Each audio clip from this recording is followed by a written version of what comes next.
All right, fam. I want to talk about church hurt. Hey, Joe, I know I told you I wasn't going to do this, but here it is. So, an article I read recently defined church hurt as when you've been fully invested into a congregation, heart, soul, and spirit, and something happens in that relationship to that church that catches you off guard, stabs your soul, and leaves you without understanding. It's something many of us can identify with. It's shocking, and it's painful, and it's way too common.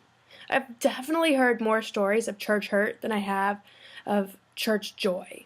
I've wanted to talk about it for a while. I haven't blogged in almost 2 years because I can't really find a way to put these crazy mixed up feelings into words that I know I'm not the only one feeling that will be helpful. It's really hard, and I'm not sure if I can do it. But luckily, I know someone who can. I've just read Searching for Sunday, Loving, Leaving, and Finding the Church by Rachel Held Evans.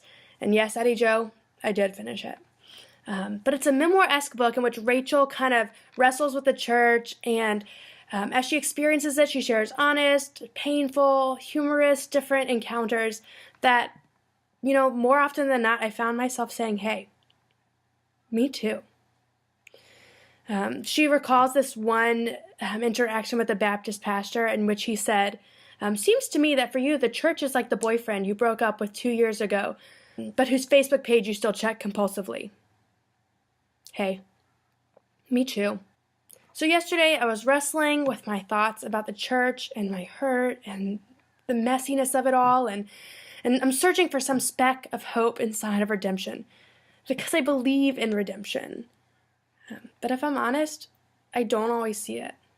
I know that life has given me lemons, and I want so desperately to make lemonade, and not just because Beyonce did. But I just can't seem to find the sugar. But this book, this collection of stories and memories and moments has given me permission to acknowledge my hurt, to feel it. It's challenged me to rethink my situations and experiences and not just feel sorry for myself. It's given me stories that I can say, hey, me too. This whole book is just a collection of stories recounting the messiness, the inevitable hurts and disappointments, the annoying aspects and the flaws that come with a glob of sinners trying to be the church. And yet, what I know is that the story's not over. Like Ariel getting her legs, or Cinderella getting to the ball. There's so much more to the story. If we were to stop those Disney movies there, we would never get to see Ariel and the prince interacting without words, falling in love. We'd never get to see Cinderella's quiet suffering and the joy that she truly finds when she gets to marry the prince.